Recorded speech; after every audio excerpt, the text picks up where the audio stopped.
What's up?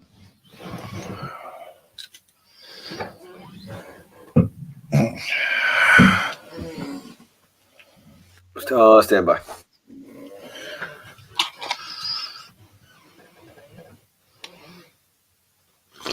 Okay, I forgot to plug in my headphones. I'm here.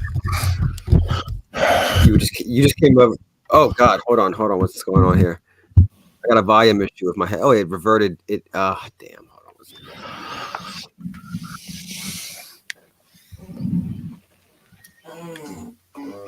on. Okay. When I plug my headphones in, it reverts back to full volume, which just blows my eardrums out. Luckily, you didn't say anything. You just sighed, and even that sigh was loud. And I was like, "Oh God, I gotta change this before he says anything." What can blow your eardrums? They're studio monitors, and they're plugged into a laptop, and I guess that has something to do with it. I don't know. Yeah, that's weird. Or I don't know. It's just full volume. It defaults to full volume. Whatever. Anyways, I'm here. Hey, BJ. Probably. I think that's who that is. Who? What? Where? Glad you could make it. In the chat. What? Oh, she's on the YouTube. Oh, hey, Beach. Yeah, the public chat. Yeah. Okay. Yeah. It's me, Mario. She could join the thing, but it wouldn't make a difference either way. It doesn't change anything. She could join here if she wanted to.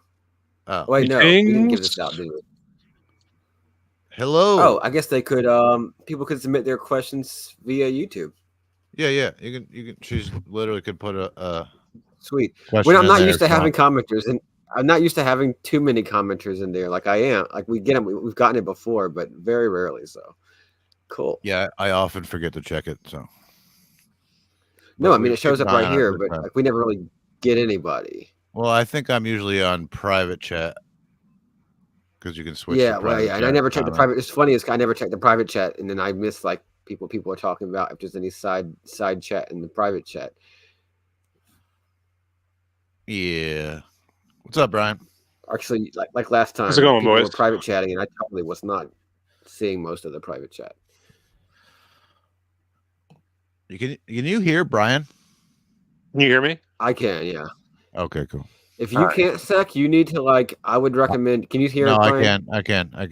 Okay, if you can't hear Brian, then I would F5 and come back into the room. Okay, but no, it's fine. Reload. No. Okay, yeah. If you can't hear, that's what happens to me. I always had that problem, but it didn't happen this time. Maybe it's cured, even though I feel like my laptop's physically falling apart, but at least that problem's not happening. Brian, remember like a while back I asked you what laptop I should get? Yeah, I do. How long ago was that? Like a year, maybe? Oh, easily, yeah. Over a year. I definitely never did get a new laptop. Oh, I'm still on the same one. Oh man, we're just like, it's just one of them things where it's like we don't use a computer often. I mean, we have a computer in our fucking pocket, you know what I mean? But right, so we don't actually use a laptop very often. It's very, it's on and off, or for the podcast, it's going on there for something quick or to print something, and then in the podcast. So it's not high on the list of priorities of things I want to spend money on, so it just gets pushed to the back burner again and again.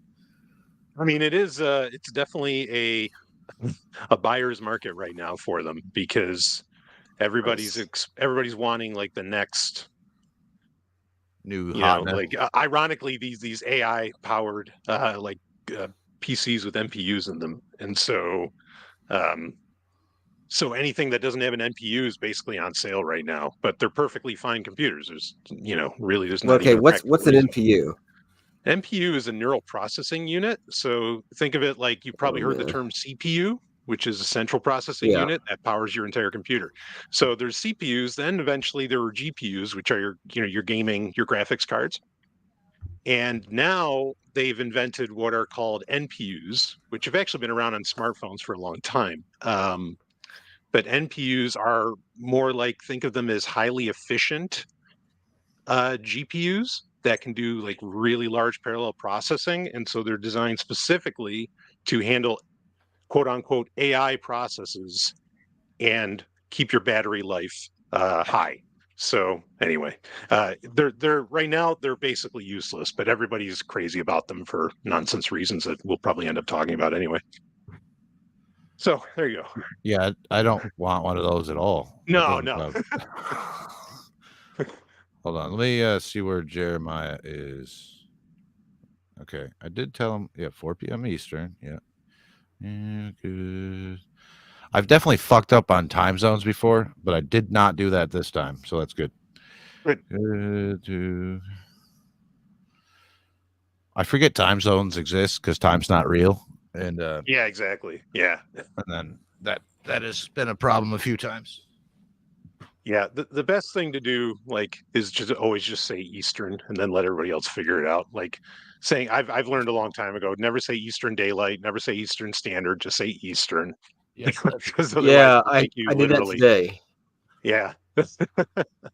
I was like, I have to. Something I have to look it up. I don't remember which one is like daylight savings time and not daylight savings time.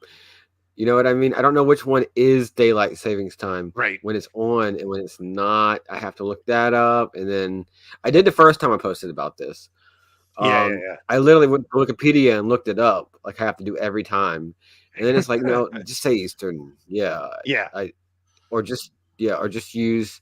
I mean, we've had issues with like people overseas, but whatever. Oh, it's even worse than that because use UTC, I guess, or something. I don't know.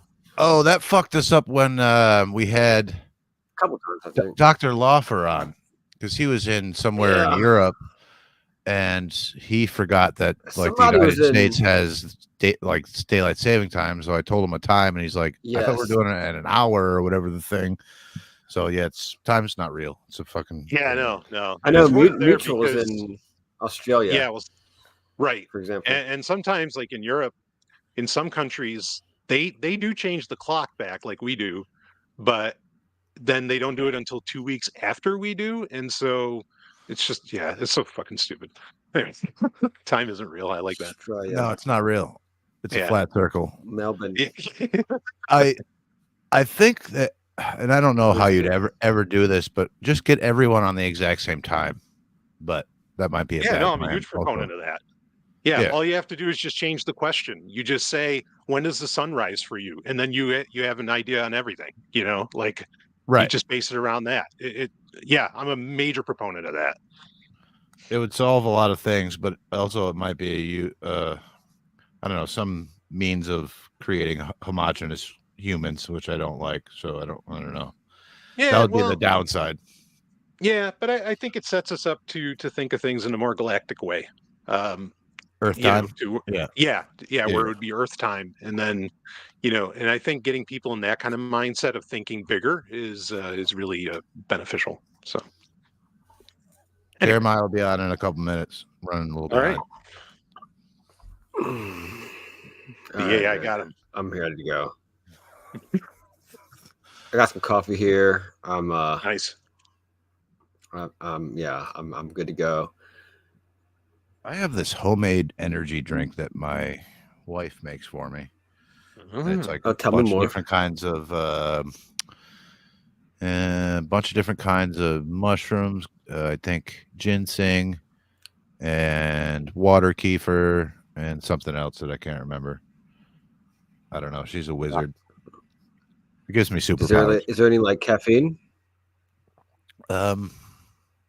Not really. I don't think there's caffeine in ginseng, but it does give you kind of a similar boost.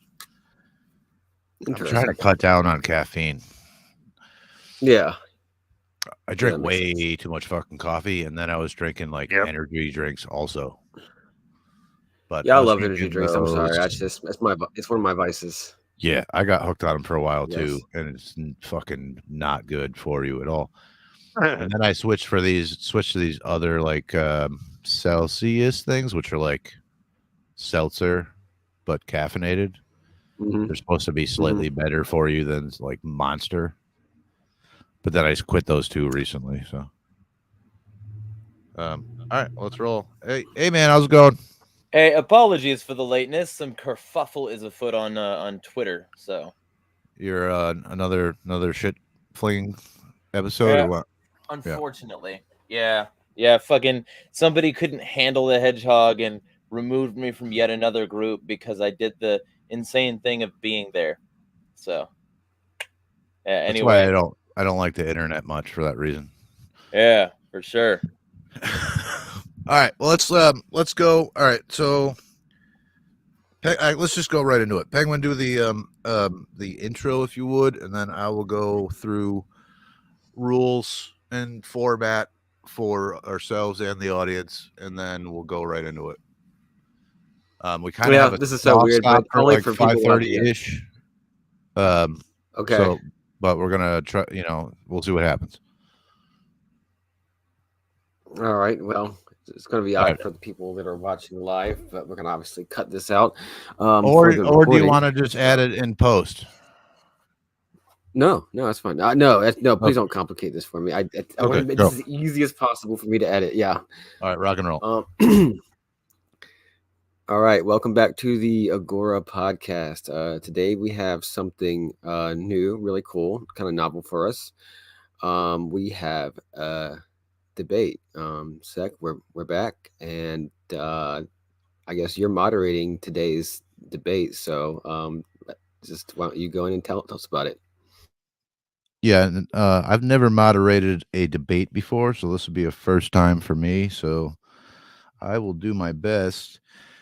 Today we are having a debate on the question of, is AI a genuine threat to humanity? Arguing for the positive will be Jeremiah Harding. Arguing to the negative will be Dr. Brian Sovereign. I would like to see both of you try to remain, civil. Don't be a dick rule. Fucking ideally. Yes, ideally. And then do my best. Yeah. Okay. And then so the debate structure will go as follows. We'll have opening statements from each of you for including, and I would like to see an introduction and also definitions. What is AI? What is a threat?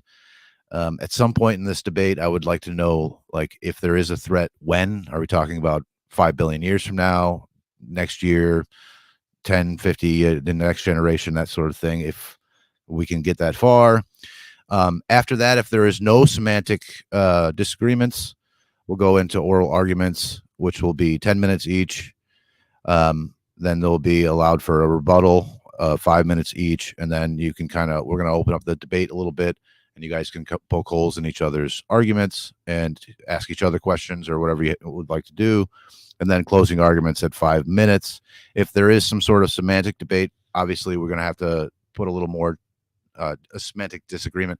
We're going to have to put a little more of a debate section into that to iron that out, so we're both talking about the same thing. Yeah, I mean, we're not just gonna fling shit at each other and act superior and talk past each other and never get to an actual solution, so that the entire thing is just semantic bullshit. Damn, I thought this was Steven Crowder kind of shit. No, everybody's cool here. I consider both of you my friends. It doesn't have to be a hostile discussion. We can actually, I think it would be more useful and valuable to everybody if it wasn't. So I've never hosted a debate or moderated a debate before. I will have a timer. I won't be bust your balls. I'll let you finish a thought or a sentence or whatever if you're coming close to your time, but I will let you know when your time is getting close. And then also my personal biases, and this I should probably put up front for in case there is any. I will try to remain as neutral as possible. I think I probably agree more with Jeremiah's position from the start. Although it's rigged. It's all rigged.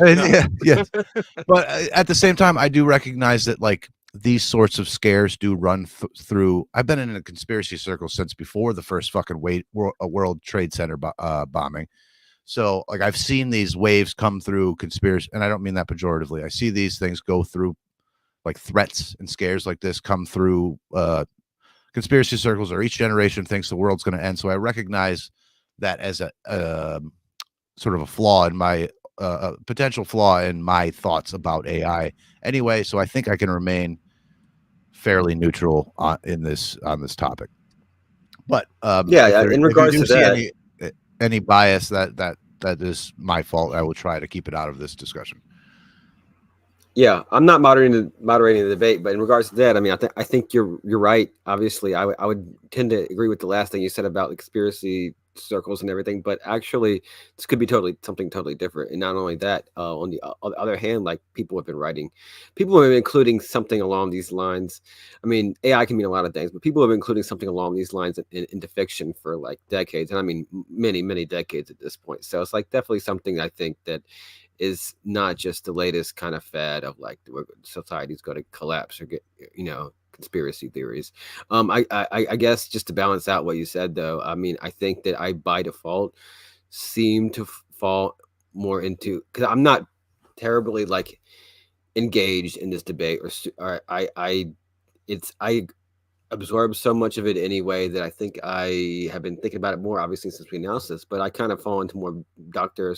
Sovereign's position, because I don't really care too much to be getting engaged in this debate. So I must not think, therefore, that it is a threat to humanity. But I'm very open to the idea that I'm totally missing out on this. Don't worry, I'm here to black pill you. All right. Well, we got mine and Penguin's position, so I think that's useful for the audience in case they detect any sort of bias. I just want to remain as neutral as possible. Something I want to get in really quickly, and if Jeremiah doesn't agree with this, that's okay. But the term conspiracy or conspiracy theory might come up a lot. I mean, I don't have it necessarily planned for myself, but if it does, or if I do say it, I want to make it clear, like, I don't always mean that in the pejorative. In fact, most of the time I do not. Like, I don't necessarily see that as a negative, because there are many of these that have come very true. Among other things. And I mean, not all conspiracies are malevolent either. So I just want to, get that out there, that if that term flies, just for the listeners to know that I don't necessarily mean that in the pejorative when I use it. And I literally identify as a conspiracy theorist. If somebody says, bingo, that's a conspiracy theory, I say, well, thank you, because the scientific process includes like theory as the final step of rigor. So you want to tell me that like I've tested my hypotheses against various constants and variables, and that I've like had good methodology and sound enough like principles that I can come to a theory? Thank you. I thought so too. Aww. Okay, so what I think is fair, and I appreciate that from both of you, but what I think is fair, since Brian has had more time on this podcast, I'm going to No. I play black. You go first, Brian. Well, I was going to give you the choice to go first or second. I play black all the time. Chess anytime. And usually I win when I play black in chess, which is not common, apparently. Anyway, go. Okay, so Brian, you're going to have the first opening argument, and I'm going to start your time in 3, 2, 1. Okay. Well, I'm going to start off with introducing myself. I think that has bearing. So I am Dr. Brian Sovereign. Again, people who've listened to this show a lot are no stranger to me. But that doctor, by the way, the doctorate has nothing to do with AI. It's actually a doctorate of divinity. Of course, if you talk to the now fired Google engineer and AI researcher Blake Lemoine, he's a Christian mystic priest who would actually say that a doctorate of divinity would have everything to do with AI. In fact, he's one of the latest in a long line of people who claim that AGI, that being artificial general intelligence, already exists as of 2022. So I'm here really as someone I've worked in the tech sector for the past 20 years, as well as in the military, and more recently with companies heavily invested in AI models.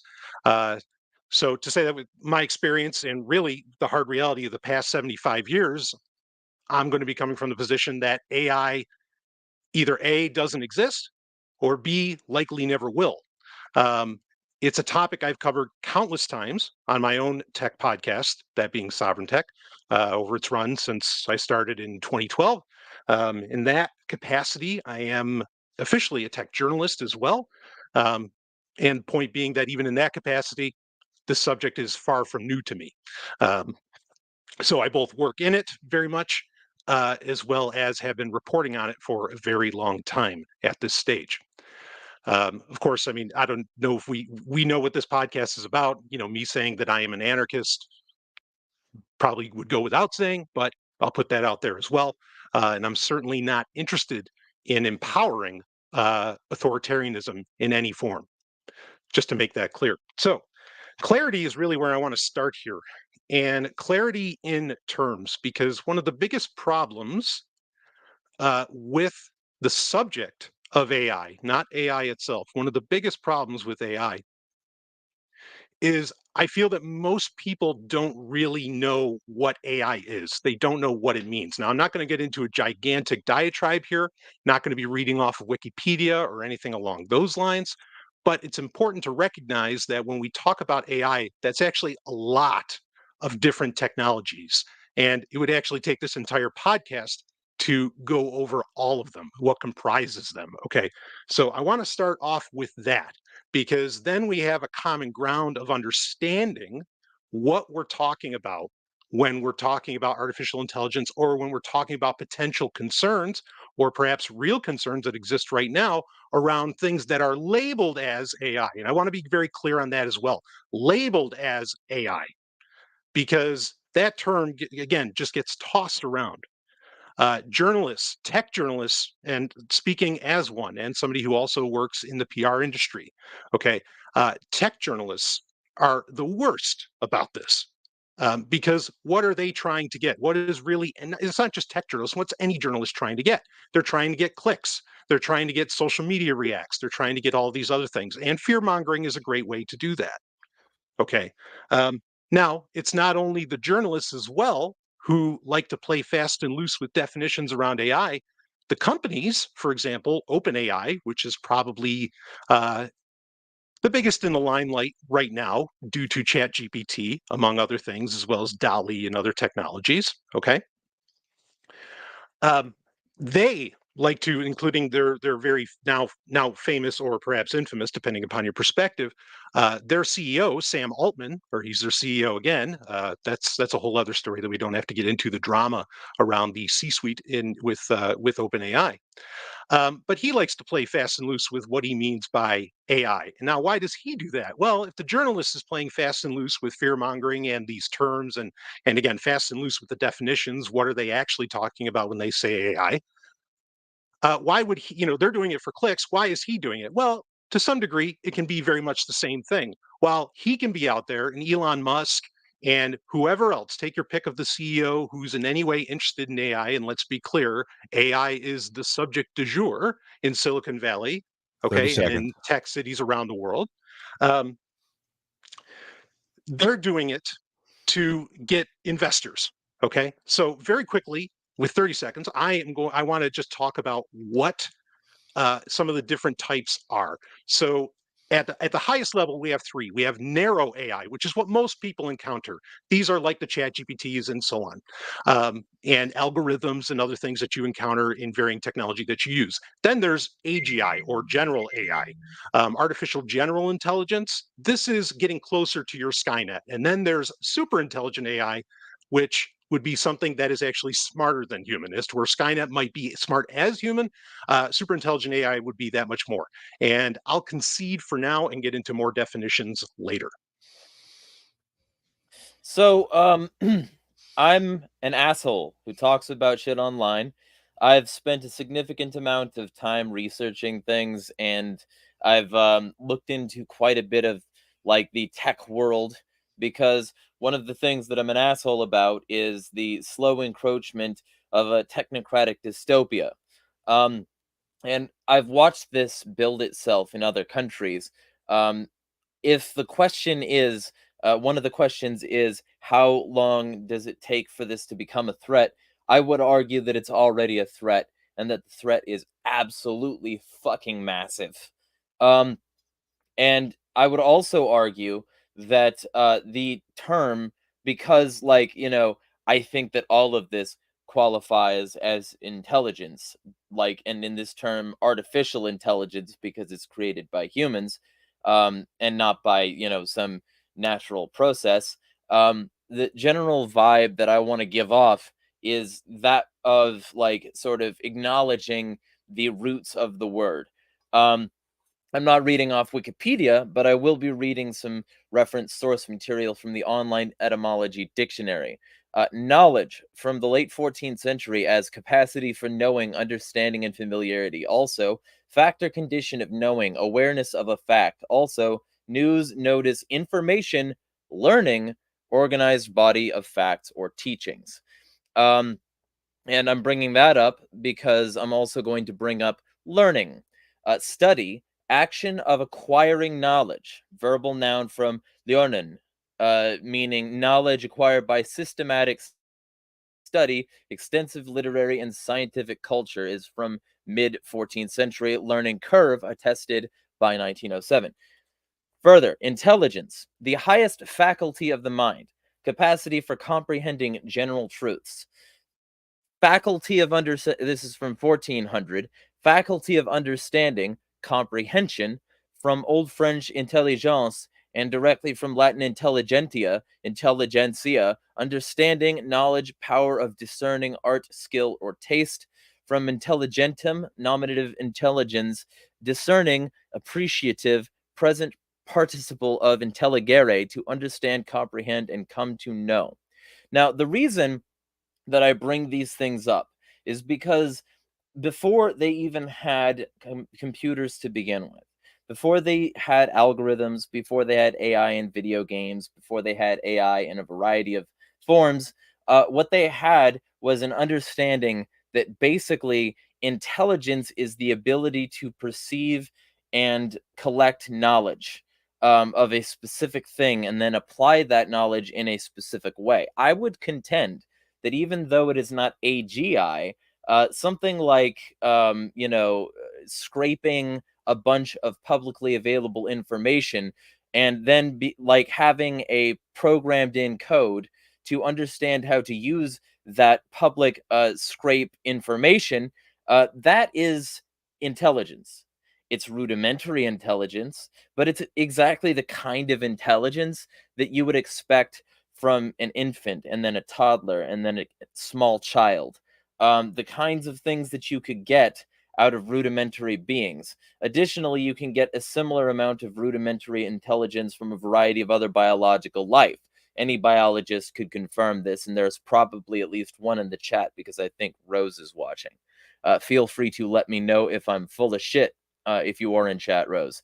But like the general vibe that I want to convey is all of these things are intelligence. And the fact that they are artificially generated, in fact, does make them artificial intelligence. The extent, the like wow factor of certain things might mean that certain journalistic outlets hype it up, might mean that certain people seeking investment hype it up.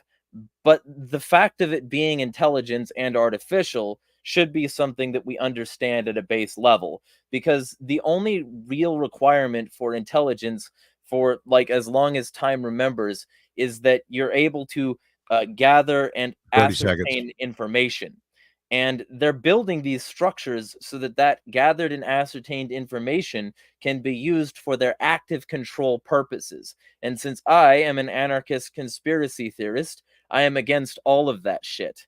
And I want to crush the people who are responsible for creating the modern AI technocratic fascist dystopian state that we are all currently participating in, and also will get worse and worse over time because of the investors and the journalists and all of the cucks who are making themselves a party to this system.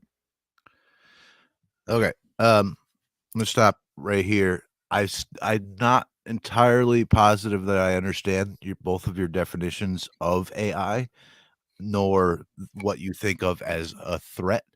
And I also have some idea, but I don't think you guys are talking about the same thing. So I'm going to give you both a minute and a half each, if you feel that's enough time, and just work on straight definitions so we can nail down the semantic things before we move on. So we're actually arguing about the same things. So Brian, I'm going to kick it back to you. Let me get my nifty timer going again. 30 seconds.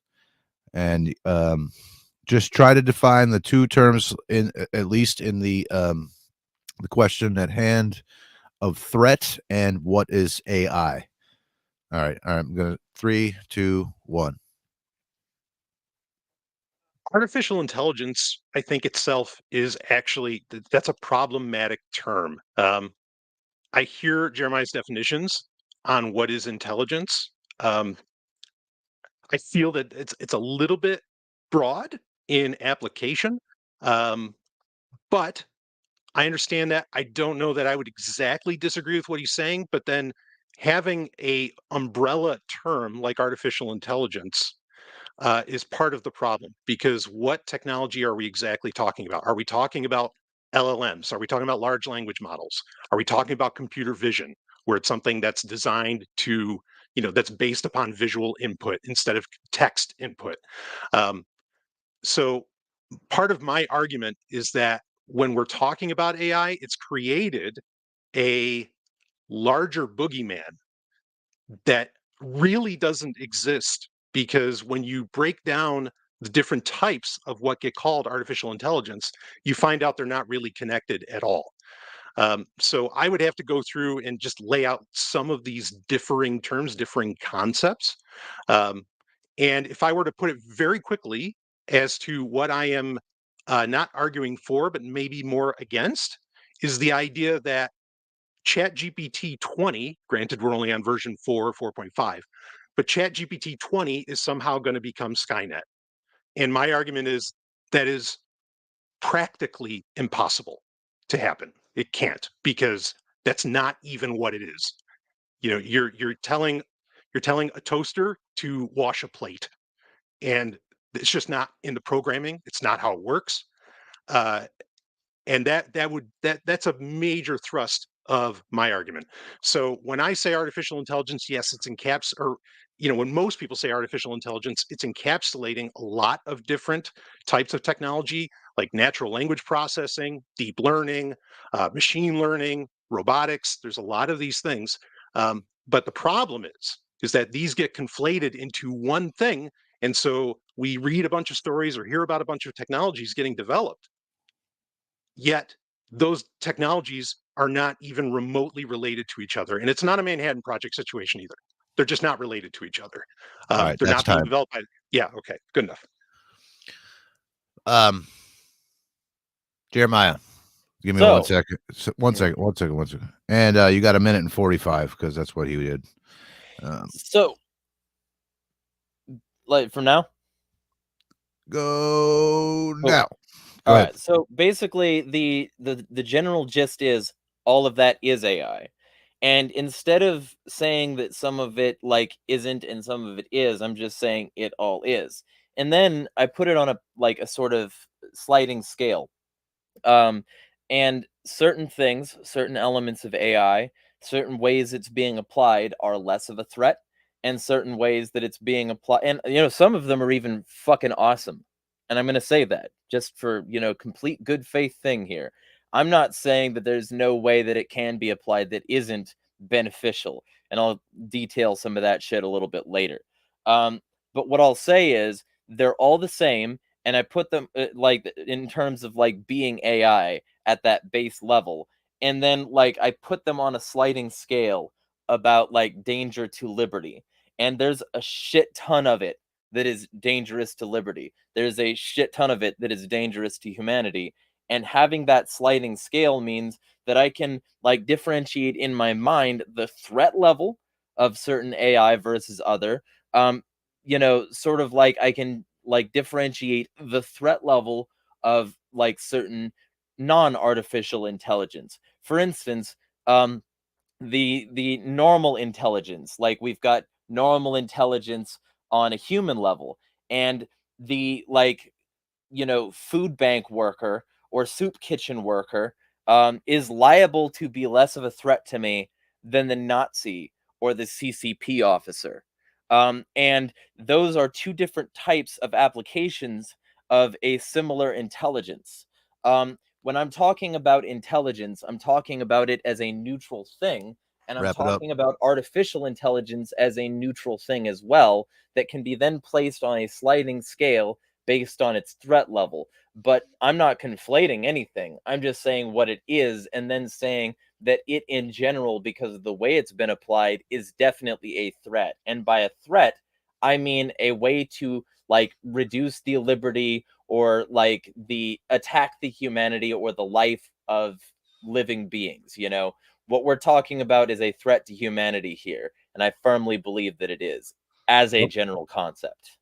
Okay, so for the purposes of this debate, should we define threat more broadly in the sense that as a detriment to human flourishing, we'll say, and that could mean everything but from a reduction in human liberty all the way up to, you know, Skynet and extermination. Is that fair? Yeah, and also just I think we'd have to. Yeah, and also just like human living like experiences, like generally a threat to like what makes humanity worth being human, if that makes sense. Brian, what do you think? Acceptable. That's acceptable. Okay, so like existential we are and not, also physical threats. and it's my understanding that we're not actually narrowing a definition of artificial intelligence. You were actually in this debate, we're including things like large language models, yeah, chat bots and whatever, chat GPT and all that kind of stuff, all the way up to like sentient artificial general intelligence. We're including all of those things, correct? I am. You are. Yes. Okay. All right. I just want to make sure if I can't understand, then the audience might not be understanding. So that's where we're at, just to make that clear. So now we're going to move to opening arguments. I'm sorry, excuse me. Yeah, opening arguments. And I'm putting 10 minutes on the scale. You still want to go second, Jeremiah? Yes. Okay. Brian, let me get my timer set. And in 3, 2, 1, you got 10 minutes. All right. One of my favorite authors of all time. Well, first off, I'll explain this. I have a method that I wouldn't dare say I created it myself, but that I call the science fiction method. It's like the scientific method, but instead it's the science fiction method.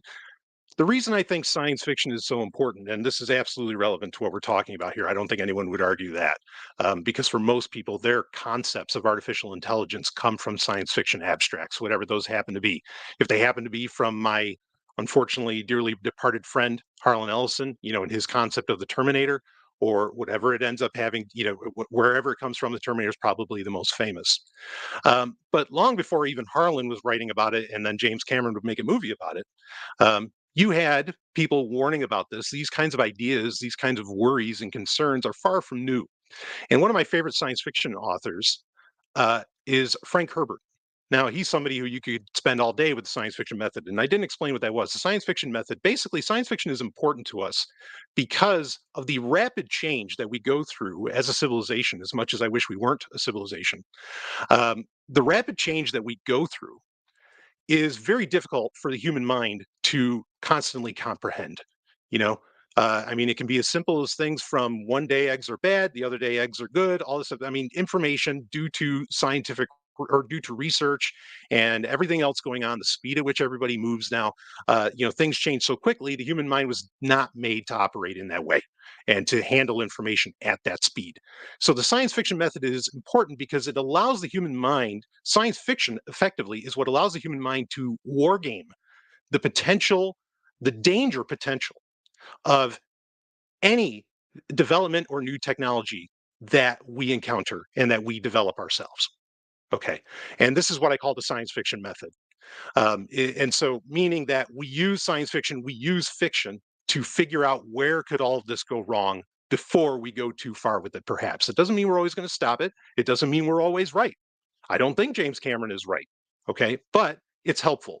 So I often like to appeal, especially with technology, I like to appeal to some science fiction here and there because these authors have been wargaming this stuff for decades. Frank Herbert being one of them very early on with AI. And he has a phenomenal quote from his most famous work, of course, Dune, that being, quote, once men turned their thinking over to machines in the hope that this would set them free. Sounds very much like today, right? Breaking in. Continuing the quote, but that only permitted other men with machines to enslave them, end quote. Now, it's a phenomenal quote. And I think a lot of people take this as, to say, yeah, see, we make these. In fact, you continue on with Dune, and Frank Herbert would have a passage in what's known as the Orange Catholic Bible to say that, thou shalt not make a machine in the likeness of the mind of man. Okay. But what Frank Herbert's really warning about isn't about machines.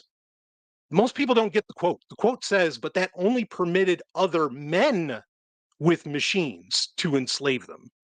Okay, so the issue for me ultimately doesn't come down to artificial intelligence.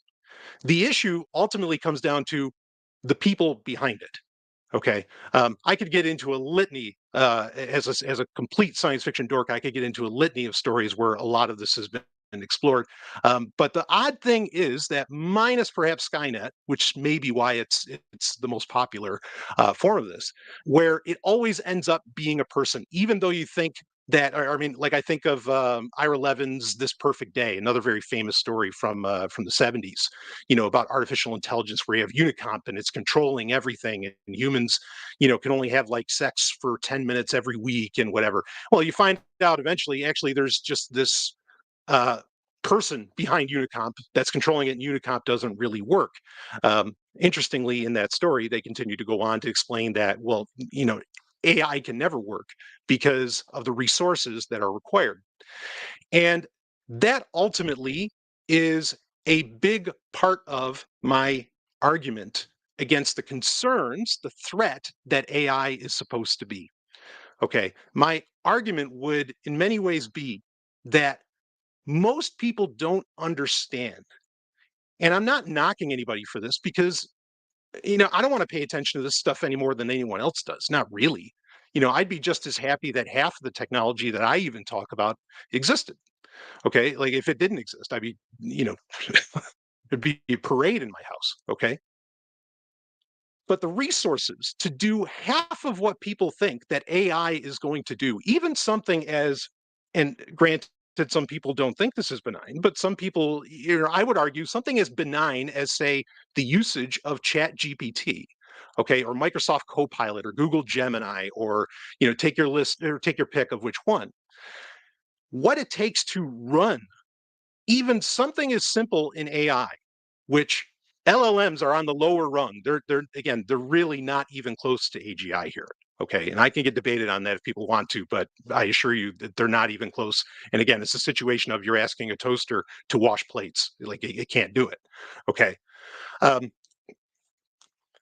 what it takes to even just run an LLM is an enormous amount of and when I say resources, I mean servers, the amount of hardware that are, network hardware that's required to do it, even the cooling system. A lot of people might remember the very famous NSA setup in Utah, where they're just trying to, it's a data center where they're just trying to bring in all the data in the world that they can. And they just keep bringing in hard drives, and they're using however many millions of gallons of water per day just to keep the thing cool. To run an operation like that, I mean, if you ran it long enough, you could end up draining the oceans, eventually. Okay. And so the resources to even do what people are talking about, because the next example would come, it's like, okay, well, ChatGPT is benign, sure, but then what happens when you plug in ChatGPT into an F-35? What happens if you plug ChatGPT into a Predator drone? Okay, well, here's the issue with that. An F-35, or a Predator drone for that matter, okay, and we can even talk about more modern models. Now, F-35s, for example, yes, they actually do have something that could be called an AI. It could be called an algorithm, and it does have what could be called machine learning, which is a type of AI where they actually, if you had a fighter group of F-35 jets, they learn from each other, okay, what to do next. Now, while that sounds so scary, okay, none of that is at the level of operating something even close to an LLM, like, say, ChatGPT, which is what I keep bringing up ChatGPT, but I feel like that's what so many people, that's what brought it on their radar again. Because I mean, this isn't the first go round for AI, obviously. We've had so many AI winters in the 60s. Everybody was excited about it with Marvin Minsky, and all these groups in Dartmouth who were like, oh yeah, we're going to have, I mean, literally you have Marvin Minsky in 1964 saying we're going to have artificial general intelligence in 5 years. Okay. You have, and then in the 70s, you get the Lighthouse Report, and suddenly, UK and US funding on AI just instantly stops in the 70s. Then there's a resurgence again in the 80s, and you start ending up with things like AI, like IBM's Watson and so on. But again, when people start, you develop a separate programming language for it, like Lisp, and the funding just goes away because once they realize, in particular in the 80s, when the Lisp machines were being developed, which were just getting applied in business and medicine, and I don't even think people were really scared of it at that point. And that's ultimately what IBM's Watson ended up doing, was working within medicine as well, because it seemed to be the only place that it could get applied. But those machines, it was found out just how resource intensive. I mean, there literally are not the resources on planet Earth to operate these things in the way that they wanted to do. And so you ended up with, at the end of the 80s and the early 90s, AI suddenly becomes a quiet subject again. Then you get ChatGPT becoming a thing today. We get ChatGPT becoming a thing today. And suddenly everybody's all scared again. And they seem to have forgotten just how many what we call AI winters, these timeframes where AI cools off and nobody's talking about it, how many times these things have gone by. Okay.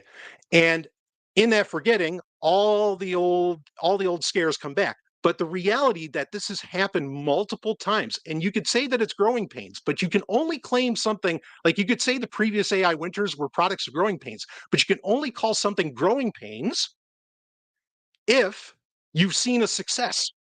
But that's the point. The reason there's AI winters is there has been no success. So you can't call it growing pains until you have a successful product. There, to date, is no successful product. And I would even argue that everything you're seeing of AI today, the harsh reality of the resource intensiveness, how expensive and complicated it is to do these things. It's easy to get to that 90%, but then that last 10%, it's Zeno's paradox, and it falls apart. Okay, just like everybody's finding out with self-driving cars, right? We were supposed to have those already 5 years ago, according to Elon Musk. Didn't happen. Why? Because when you get to that 90%, oh yeah, we're there. When the last 10%, nope, it completely falls apart. And that's exactly what I think is happening here. This is a lot of hoopla and hype.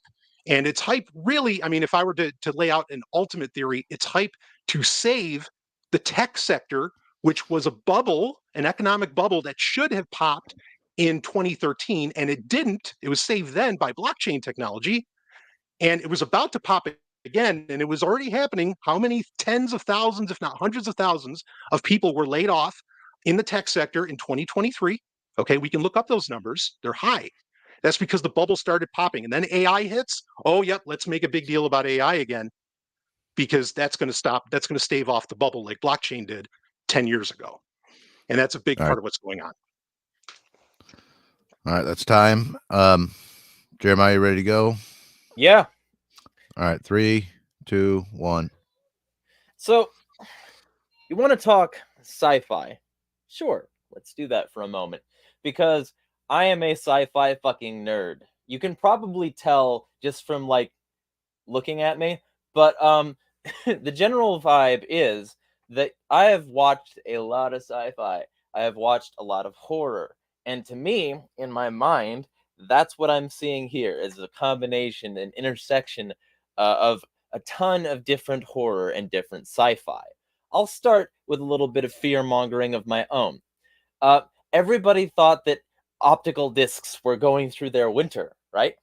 That suddenly solid-state drives were the new hotness, and that suddenly solid-state drives were going to solve all of our problems with those archaic spinning discs. And those spinning discs are going to be gone. The way of the past. We're on chip core now. And because of this solid state kind of thing, it requires massive data storage centers that require a huge amount of cooling and a huge amount of X, Y, and Z. But like ultimately, we're at a point now where the headlines have been able to accurately state that discs are having their resurgence. And why? Well, because gone are the days of a few gigabytes on a DVD. Gone are the days of like maybe a terabyte on like or like 20 or 40 or whatever on a disk drive. Now we are dealing with a reality where scientists have created the blueprint and certain testable working models of a 1.6 petabit optical storage disk. Now, what does that mean? It means that when you deal with the like general like cooling necessity for these sorts of large data centers, it's becoming easier. It's becoming easier because the tech is improving. Additionally, the Gordon Moore observation in 1965 is completely accurate still, where processing speeds roughly double every 2 years. That is the reason that the chip scare is happening right now, because the chips that the like governments of the world have been basing their shit off of like for all this time, those chips are getting better and better, and it's the new arms race. Every bit of this tech is the new arms race, and this new arms race is giving ground to like an international like sort of war between the military and intelligence industrial complexes of various countries and also their manufacturing bases while they have manufacturing wars. And all of these things create the demand for ever increasing computer capability, and they also increase the like coarseness, increase the anti-humanity, increase the alienation from worker to product that will result in businesses increasingly demanding the replacement of a human by a machine. In doing so, they have to gradually improve the quality of the machines. The ever increasing demand of the tech sector and states to create things that can remove the human element so that they can't resist the progress of their businesses, or threaten their power structures is massive. In fact, it's usually done because people are having fun with it. And that fun that people are having with it will be their demise. To me, like a really good example of science fiction accurately predicting shit is fucking Black Mirror. So many episodes of Black Mirror. You are constantly monitored. You are constantly like rated. You are constantly like on the hook for producing content. Your face, your likeness, your voice, your images, your everything, your creativity, your digital fingerprint, your shopping habits, your shoe size, your fucking there's this song by Adam Freeland called We Want Your Soul, and it's fucking excellent. There's another song by a band named Cold Cut off Ninja Tune, which by the way, there is nothing Ninja Tune makes that's bad. Called Everything Is Under Control, also good. Two little sci-fi song hits that'll like directly tell you how things are. And these things combined with a bunch of the different sci-fi that I am familiar with, that creates the bad mental picture, because you're talking about AI winters. Well, optical discs had their winter, and now we have 1.6 petabit drives. And computer processing is jacking up in capability so much, and it's exponential. It's like a massive spiking curve that only wants to go up now. That's where the line is. And so we are ending up with an ever increasing, ever broadening, ever dizzyingly worse environment of technological capability. And it's getting cheaper, and it's getting more effective, and it's getting better at controlling people. Chinese government is doing it. Ukraine wants an entirely AI government.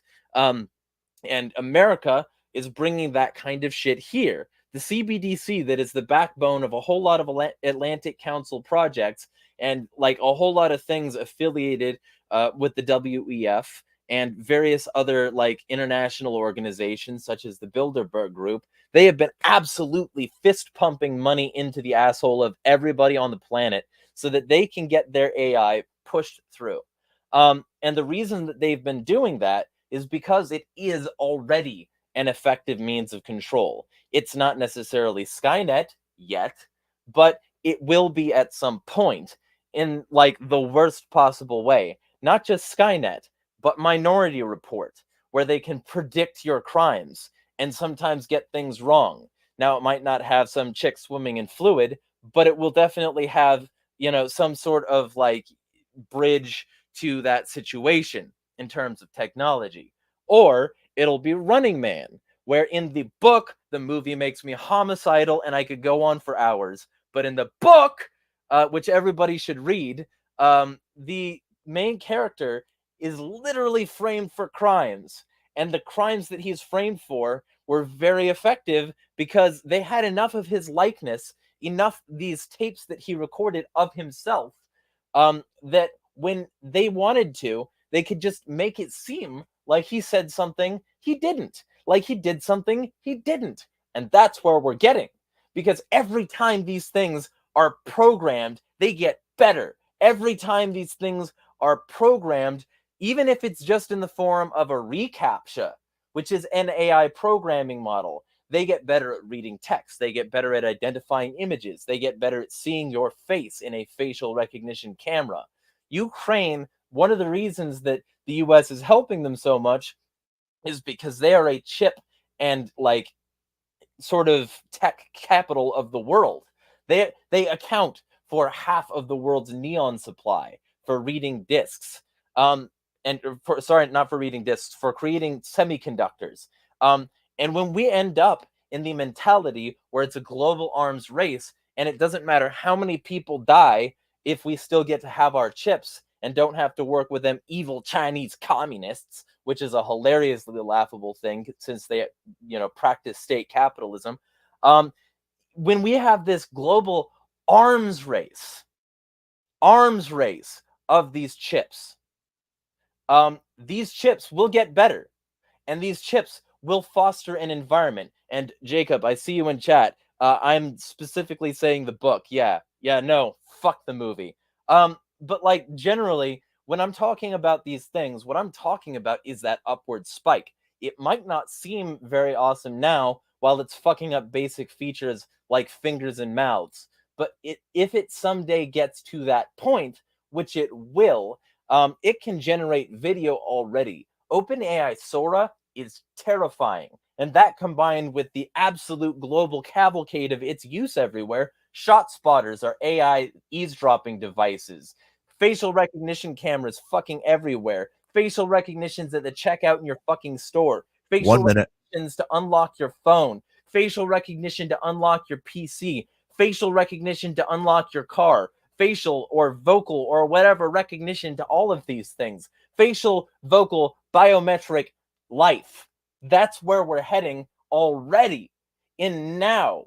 And then like you take that and amplify it to the point where like the fact checkers get to decide which footage is AI and not. And the fact checkers are directly funded by the people who would seek to benefit the most from creating false reality. Now you get to the US SOCOM actively seeking out technology for hyper-enabled officers that will enable them to use AI for a fuck ton of shit, most notably digital deception campaigns, and you get the absolute truth that the things predicted in Minority Report and Running Man are real. We live at the intersection of those things. Brave New World, 1984, Fahrenheit 451, like Truth Stream Media would bring up, and so many other dystopian nightmares. And it's happening now, and it's only going to get worse than what it is now.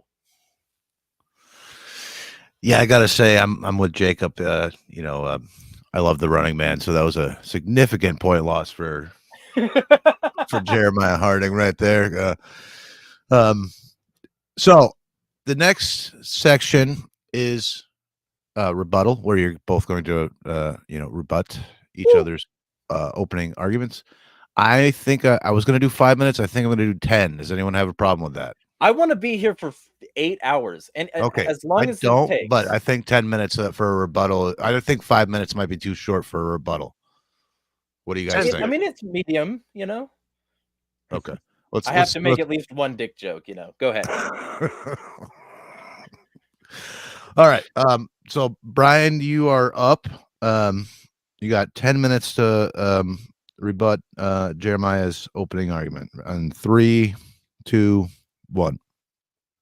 All right, yeah. Maybe at some point while we're dick measuring, we could measure our science fiction cred. I'll probably take him, but I'm just, anyway. No, it'd actually be a great conversation to have.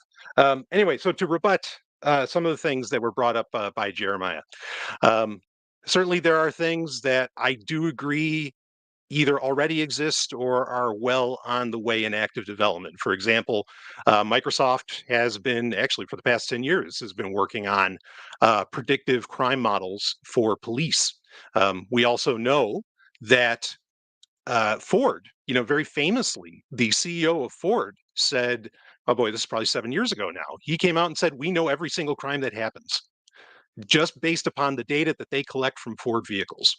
Okay, now that's algorithmic. That's not necessarily AI. You could say it's AI that's compiling the information, sure. Okay.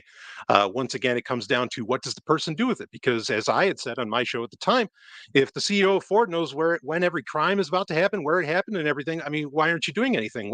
What the hell? I mean, granted, I don't want him to do anything. I'm a very pro chaos anarchist, but bottom line is if if you, it's like the old Homeland Security thing, right? If you see something, say something. Well, apparently Ford sees a lot, and they say nothing. Um, so even if this technology exists, it doesn't seem to get used, or at least it's very selective in where it does get used.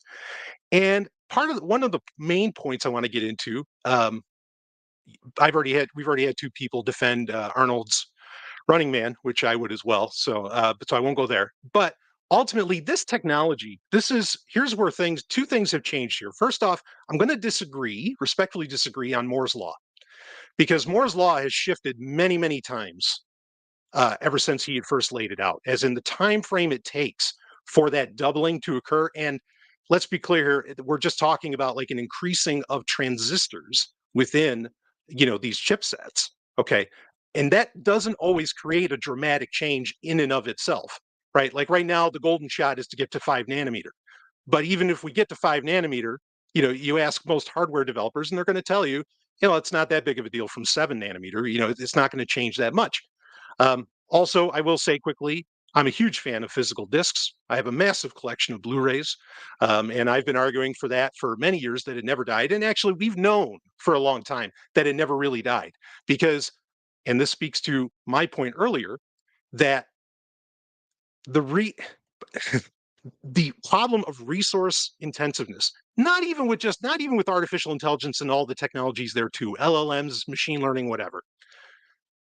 We know the server structure that we have right now, it's to the point that Microsoft is literally dumping servers in the ocean at this point. Forget trying to cool it off like the NSA is doing in Utah.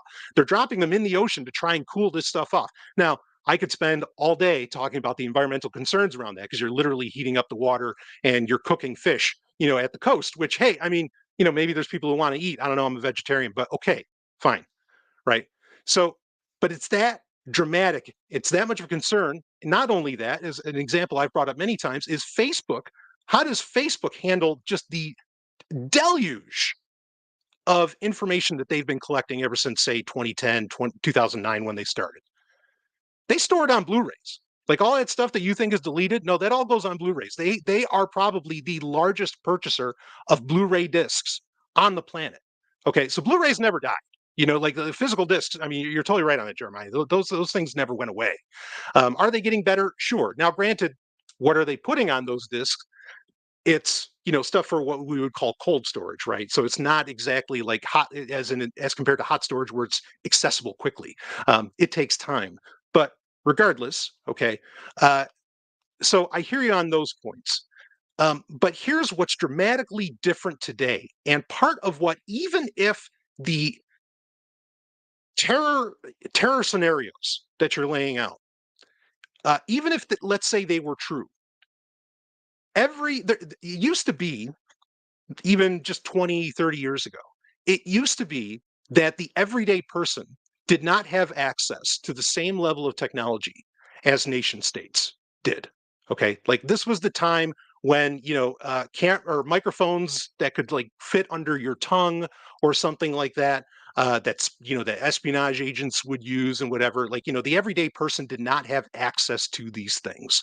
Okay, but we're actually at the point today I mean, yes, the everyday person doesn't have a Predator drone, but everybody has, ultimately, minus, say, uranium, everybody has access to the same technology that governments do today.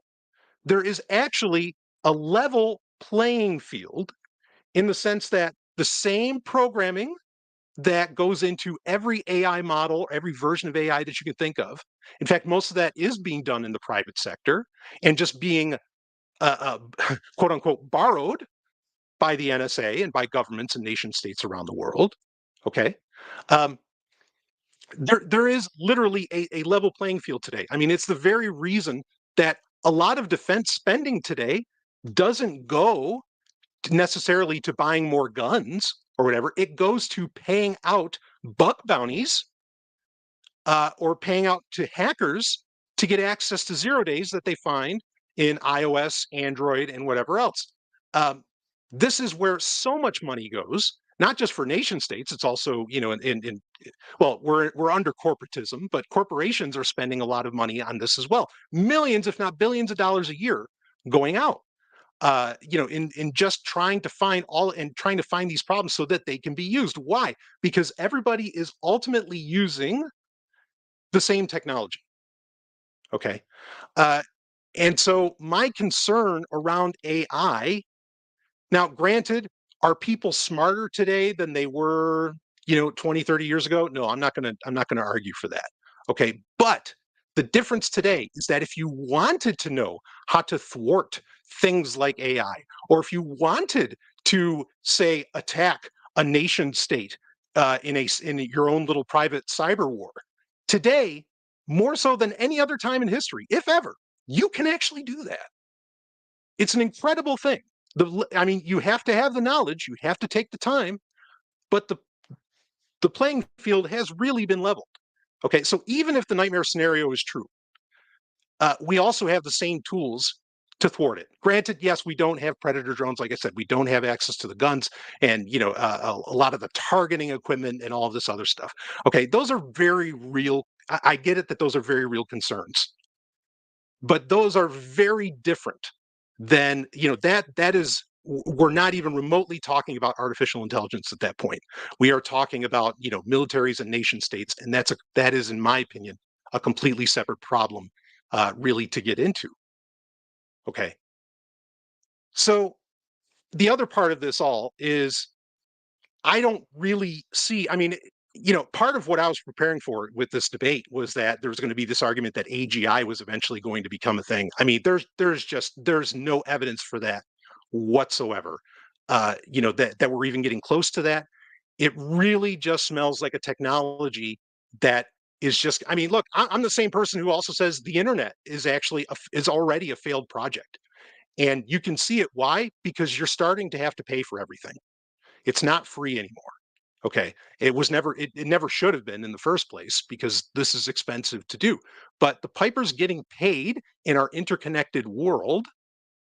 And in the sense that, you know, we have to pay for it. And the reality is hitting these companies that they can't do all these things. I mean, you think Sam Altman, who, you know, again, CEO of OpenAI, he said, okay, if we want to get to where we think ChatGPT can go, I need 10 trillion. That's with a T. I need $10 trillion. $10 trillion doesn't even exist. Granted, money doesn't really exist for most of these governments, but $10 trillion, like, where are you even going to get that? What do you know, what does that even look like? How does that happen? You know, it sounds like the impossible. And I would argue that's because it is. You got 1 minute. So I think a lot of this, again, really just comes down to it becomes a situation where, oh, I am scared of this XYZ nightmare scenario. So we need to put in protections, whether that's appealing to government or appealing to, you know, asshat Elon Musk or appealing to, you know, whoever to come in and say, oh yeah, we'll put restrictions on it. You know, we'll slow it down. And you're really just asking them, you know, to come in. Either way, you lose. Either way, it's more authoritarianism. So I'll concede at that. All right, Jeremiah, you're up in 3, 2, one. So here's the first thing. The read-write speeds on the theoretical model proposed by the Chinese folks who made the 1.6 petabit disk is actually reasonably impressive. You wouldn't have to reserve those for cold storage. You could pretty much use those for, active read-write scenarios. I mean, it's not perfect at its current state. It's not like, it's not like in its ultimate state. And in this particular situation, obviously, you would have to be very careful with these disks because they're just large laminated versions of the same shit. So it's not perfect. It's not, a situation where oh, these disks exist. Now they're perfect state that will always be, but then tech develops, right? This model will increase its effectiveness over time. And in doing so, in having that model increase its effectiveness over time, that's what I'm worried about, especially since the things that already exist can already control a whole country. China is their use case. China is the use case of this technology in the form about which I'm concerned. And it's already happening. And it's like, this is just a rudimentary form of their control. And the persistent insistence when I bring up this subject that it's simply a neutral tool, that people who are angry at AI are really just angry at the people who use AI. I don't care about the alleged neutrality of a gun when it's pointed at my fuckhole. If somebody has a gun pointed at my face, I don't care that it's simply a tool. And in this particular case, this gun is omnipresent. I was getting into some of it. We've got shot spotters, we've got AI facial recognition cameras, we've got AI lasers that can sense by your heartbeat who you are from 200 meters away, even if you're clothed. We've got AI stingray vans that can go around and hack your technology. We've got AI that can interpret your face under a mask, and determine who you are even if you're fully covered. We've got all of this stuff, AI that can watch your purchase history and automatically advertise to you based on that in the form of chase, and by that same token also tell the government what a naughty bitch you've been. And in general, what I'm talking about is how it's already being applied, and how that could also trace back to a bunch of other corruption down the line. And also, the other half of it is how it gets its materials. Because, let me be super clear, the biggest set of stable diffusion data for image generation scraped the entire internet, and this indiscriminate scraping did so at the detriment of its own data set users, because it turns out that a significant amount of the data set was compromised by child porn. And in doing so, basically, the stable diffusion images had at least a little bit of kiddie porn laced in there.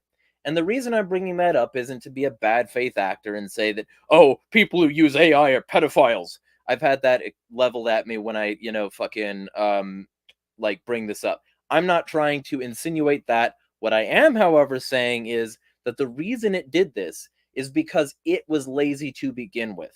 The model it used to get what it had was sloth.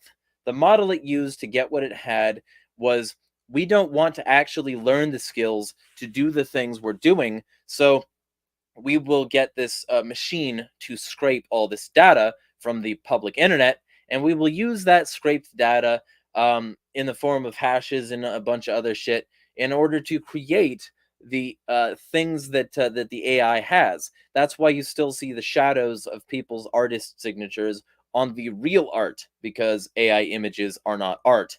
AI music is not art. I could continue saying things like that because it's a very strong pet peeve of mine when people call it art when it is anything but.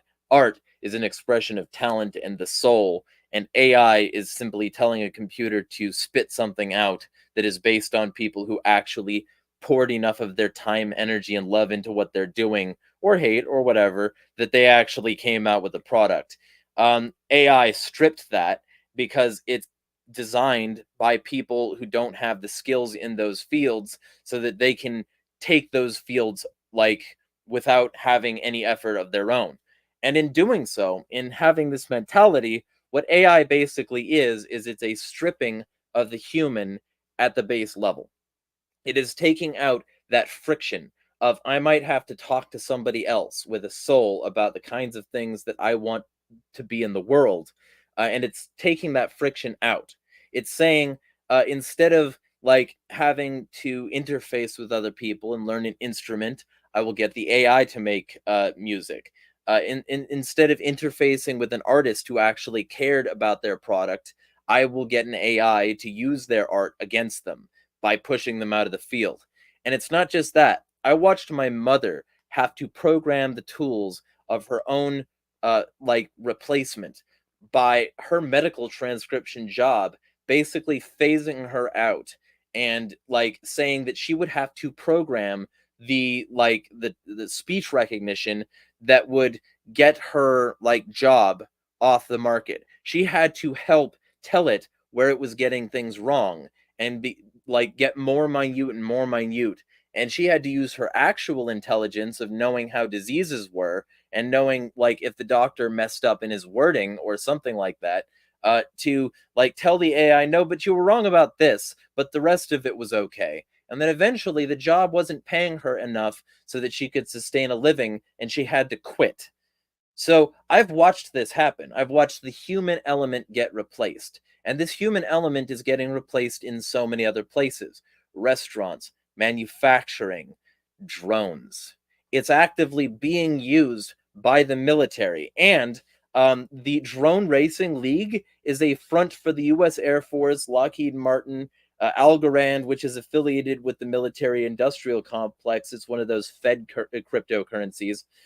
ESPN and a bunch of other organizations to literally take drone data from people who are talented drone pilots and say, let's program AI drones with it. And that's why it's affiliated with AI drone technology companies, companies that specialize in removing that human element.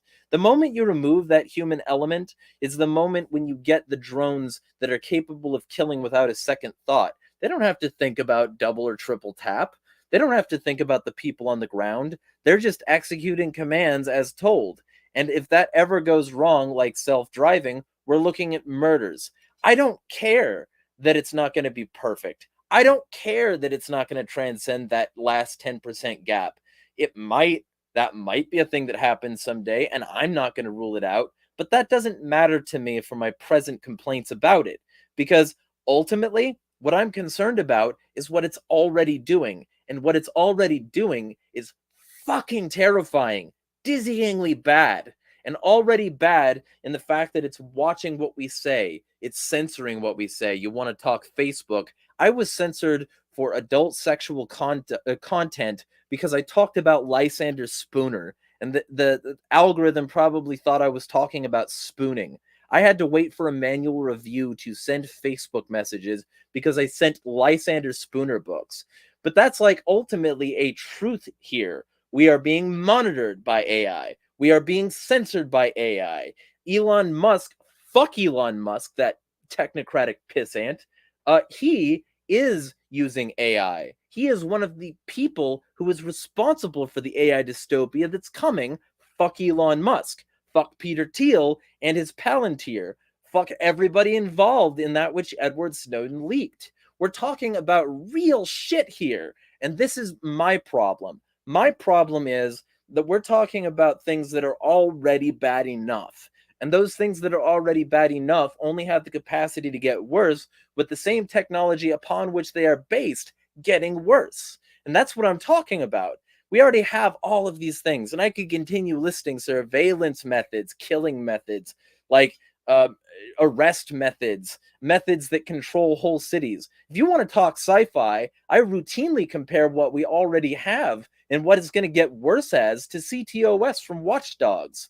We're dealing with very serious shit here, and it's not as simple as saying that it's some far-off flung future thing. It's happening now. and it's only going to get worse. So yes, I do think that AI is a fundamental threat, and I will continue to say that it's a fundamental threat because it always will be in this use case. All right, that's time. Sorry, I didn't give you the warning. I was listening to what you were saying, and I lost track of the timer. I had a stopwatch going. It's fine. I'm a cunt about this stuff. Okay. And I just want to defend in Facebook's defense. Lysander Spooner is a sexy man, so there is that. You know, I grew a beard. I have the hair. I'm competing here, and I've got like higher testosterone, so it'll take longer to gray. All right. So the next round, we're going to do, let's say 15 minutes, and it's going to be kind of a free for all. You guys can talk back and forth. Try not to talk over each other if you can't avoid it. Let me just recap what I think your two arguments are. Now, from what I know about the two of you and from what I've seen here, neither one of you is a fan of the technocratic dystopia that we live in.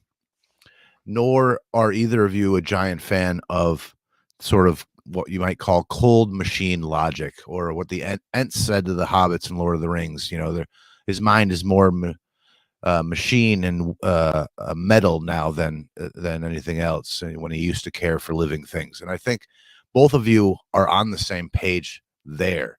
What I see I see the difference is Jeremiah thinks that this is something that is exponentially accelerating the technocratic dystopia, that being AI. And Brian just believes that there is upper limits on the sort of resources, even in terms of like thermodynamics and that sort of thing, that it can't be it can't become what we might think it would become. And just sort of like any other technology, yes, it might be used in nefarious ways by state and corporate actors, but that's not different in kind than any other technology that exists on the planet. Is that a fair assessment of both of your arguments? So do I understand both of you correctly? I think you got me pretty good. Also, okay. I'm a paranoid cunt who is upset about what's already here. So sure. Yeah. Okay. Oh, I'm a firm believer only the paranoid survive. So yeah, I'm there. Okay. So I have a question before we start this next section. I'm going to let you guys go nuts. But I have a question from one of our audience, and I also have a question. So I'm going to ask both of these at the same time, and then I'm just going to let you guys go talk to each other.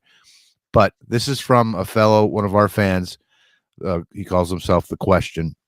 And he says, "It is my view that AI is actually more dangerous or potentially dangerous because of restrictions, both closed source and content restrictions. Part A, do you think AI is more dangerous with or without restrictions? And if so, how would you implement said restrictions?" And for me, my one question is, what probability do we think that what currently exists becomes sentient enough to where it becomes an existential threat to humanity, like we have a Skynet Terminator situation? Do we think that is possible in the near future, further on down the line? But that would be my only question that I don't think has really been touched on at all here, or very little. So I'm gonna start a timer for, let's say, 15 minutes, and I'll let you guys just kind of cross-examine each other. Where did my timer go? There it is. Okay. All right, go nuts. So just to be clear, before this open segment gets started, I've been saying a lot of shit about how much I hate AI, and I do. I'm your resident anti-AI extremist, but there are some use cases of AI that I actually like. And those use cases include, for instance, I fucking hate pesticides. I hate pesticides. And anything that can reduce those pesticides' impact on the planet and on our consumption and on our T levels and on our E levels and reducing cancer might also be nice. Great. So there's an AI algorithm attached to a big fuck laser rig that will zap weeds in an agricultural context. And that's fucking excellent. There's AI that is working on cancer cures. If that doesn't result in a in a worse version of the disease because the AI missed something, excellent. If we're going to use AI for things like that, you'll hardly see me complaining. Little Timmy got an AI arm for his stub, and now he can play baseball again. I don't give a fucking shit. But you know what I do care about? I care about the fact that AI, as it's currently standing, is funded and controlled by a whole bunch of evil fucks. And so when I'm talking about the existential threat, I'm not just talking about like, iRobot. I'm not talking about Asimov, levels of like robotic competency. What I'm talking about is what we already have. And what we already have is evil. What we already have is funded and controlled by evil people. The state capitalists are running the show. And that's the reason it's upsetting to me. I'm not saying we should let them control it more, hyper-regulate it more. What I'm saying is that what we should be doing is understanding the threats that already exist and fighting those fucks. So I'm going to play off that and kind of answer the first question that the question asked, right? And that is, I think so initially, the point that tech is just a tool. There might have been a time where that is true, or where that was true. That's not when we're talking about software and computer technology and all that. That's really not true anymore. That gets programmed by humans who are often scumbags. Okay, what's that? Biased? Yeah, no, totally biased. Okay, so but here's the thing. It's a little more nuanced. The argument is far more nuanced. Maybe the most important word anyone can ever say is nuanced, but it's a little more nuanced than just, oh, tech is just a tool, or it's or it isn't, or it's biased, or something like that.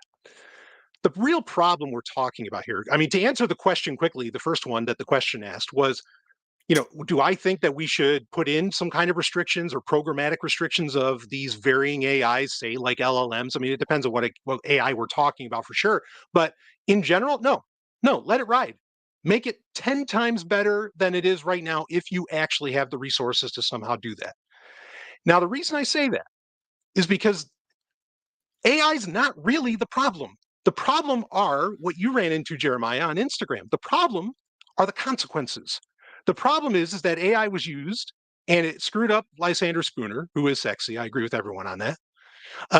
It screwed up your picture, and there was a consequence to that. And that's ultimately, in my opinion, really the problem. And that's why I think the debate of, is tech just a tool, or is it this, or it's kind of fallacious in the sense that, no, what are the consequences of it?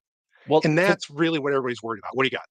To be clear, I didn't. First off, it wasn't on Instagram; it was on Facebook specifically. Right. Okay.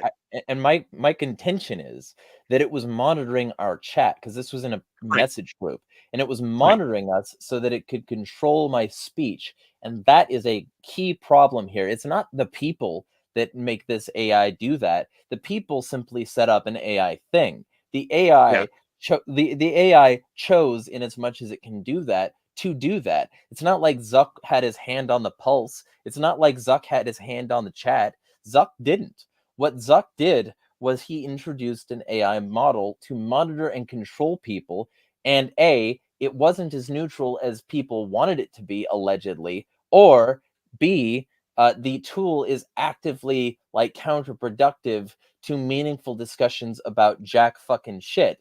And that's my thing. Sure. So in that case, I mean, if we're talking about like Facebook's algorithms in particular, and there are engineers from Meta who have even admitted to this, they've lost control of that. Like they really don't. It's not just a matter of, well, they don't want to do anything about the Russians because the Russians pay a ton of money, for political ads on Facebook or something like that. No, they've really lost control. Yeah, exactly. I agree with you completely on that. But that they've lost complete control of that. Now, that doesn't mean it's sentient at all. It just means that it's become so complex that their programming that they've created, or like, they don't have the contextual programming to rein it in anymore. Those are very different. That's a very different thing than something running roughshod and being sentient, because it's not that. Or what I would actually use the word sapient. But regardless, we don't have to split those terms right now. Okay, so but again, still the problem is that these consequences are programmed in Facebook. And I mean, my ultimate argument with that would be get off of Facebook. I mean, and I know depending upon the platform, that's easier said than done, because I know companies and I work with them who they make their primary money off of doing ads on Facebook. They need to do that to survive. So you can't always just say that. And I'll be respectful of that. But where again, this is a situation where I think where is the problem? And I don't know that AI is. I mean, this is a case where yes, I agree with the Facebook thing. The AI is the problem, but they've just lost control of it, and they should just turn it off. And why they haven't, that's an answer I don't have. But I do have an answer. It's because they're anti-human cunts. Because Facebook is a CIA-funded data gathering and harvesting tool, and they don't give a fucking shit about us. And that's the thing, though. Facebook is funded by the same people and often puppeteered by the same governmental agencies as YouTube. So if one was to say, get off Facebook because they're monitoring your content with AI, the same could be said for YouTube. And I don't think that the argument should be, Jeremiah, get off Facebook, or should be Agorapod, get off YouTube.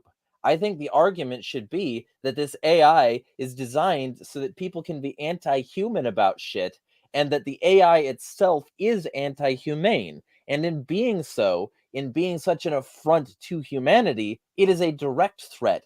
Because if AI can stymie discussion like this, it can stem the flow of human thought and interaction. And if our interactions are increasingly online, this is like sort of cattle running us into the same slaughterhouse. And it's controlling our thoughts. It's controlling our interactions. It's watching us so that it knows what our purchases are, what we said at Walgreens the other day, because it heard it on a shot spotter and saw us on the facial recognition camera, recognizing our gait as well, which is another fun thing, recognizing our heartbeat as well, which is another fun thing. And all of this combines with the fact that they're getting exponentially more and more of our information and could use it to create whole copies of us. Like they're raising celebrities from the dead, and they're getting like AIs to replicate your dead relatives. And this is insanity. But what they could also do that for that purpose, with enough of our personal information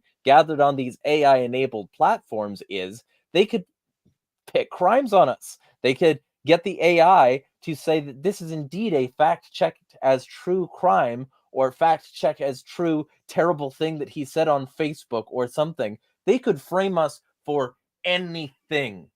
And that's and that's what I oppose. Not just the framing, the monitoring, the control, the evil shit that they can do with this information, but the manipulation, the blackmail. Yes, but that's not the problem. Is the consequences and the people. That's not the technology itself. I mean, the AI enabled it. It enabled them to have that ability. I mean, so here's the other thing too, is that this kind of censorship, say, like you're talking about. Obviously, and we know this isn't anything new. Just what they used to do 40 years ago is they'd cut off the network, right? Speaking of the Running Man. Okay. And, and then, they put in a CGI Jesse Ventura, right? Sure. Okay. I got you. But this is a scenario where it is an opportunity for humans to be better. Okay. For example, one of the most famous cases of where people are like, whoa, AI is better than humans now is with the game Go, the classic game Go, where AI actually ended up beating human Go players for the first time. What happened out of that, though, is that the Go players now have come up with entirely new strategies, unheard of in the entire history, the decades history of the game Go. And so they have become better human beings. And this is because this is the thing, we can't, we can't save people from their own stupidity. That's how governments get created. Okay. And with AI, you're just going to have to, nobody should believe what they see online anyway, at any point, for any reason whatsoever, before AI even. And so, for AI to necessarily make it worse and make, copies of us saying things, I mean, hey, let's go back to science fiction. How about, go back to V, right? V, the final battle. They do that big heist and they get Richard Hurd's character. They peel his face off and there's the reptilian, right? And it's on national television. Everybody saw it live, okay? And what happens? They film it the next day and they say, "Oh, it was all terrorist hoax. Here's the actual real version without the character Jonathan getting his skin ripped off." So, I mean, none of this stuff is new. It's just that humans still, I mean, if I were to say what the real problem, there's many problems. There's never just one. But the ultimate problem is that we have a level of technology that is far and above advanced than our human capacity to handle it and to understand it. Okay. And we are challenged, including in the job market. We are being challenged right now by these technologies to become better than we are. Speaking of Isaac Asimov, one of my favorite quotes of his is that if the machine can do the job, then it was too good of a job for the man. And I agree with that. Okay. Go ahead. So multiple responses. The first is, if somebody's got a gun aimed at my fuckhole, I don't care that it's a neutral tool. If somebody has the weapon aimed at me, or aimed at people I care about, aimed at the world, I don't care that it's allegedly neutral. It is not neutral in the way that it's being applied, being pointed at somebody. So the general thing that I think is a good thing to understand here is that claiming the tool is neutral while it's actively fucking people over is never going to convince them that the tool is anything more than a villain and you are its apologist. And I'm not saying that that's necessarily true, that you're an apologist for a villain, but they are not going to perceive it otherwise, and they have no reason to.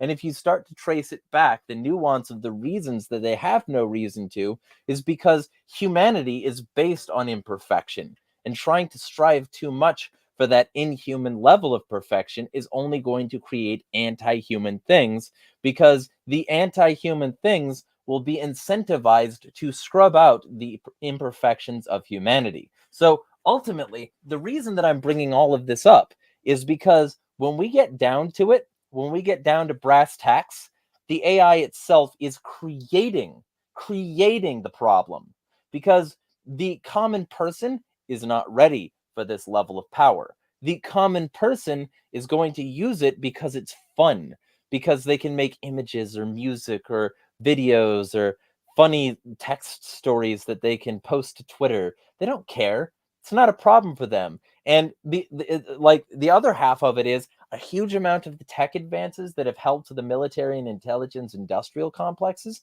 Those weren't done off the back of some rah jacking off to Uncle Sam status. Those were done off the backs of some nerd who got a college grant and said that I'm going to make something that's better than the other stuff that's been made, so that I can get my way paid through college, or so that I can get a job at this tech firm, and they were largely, they didn't care about the eventual application. They just wanted to make something that would put their name out there. And that's an understandable pursuit.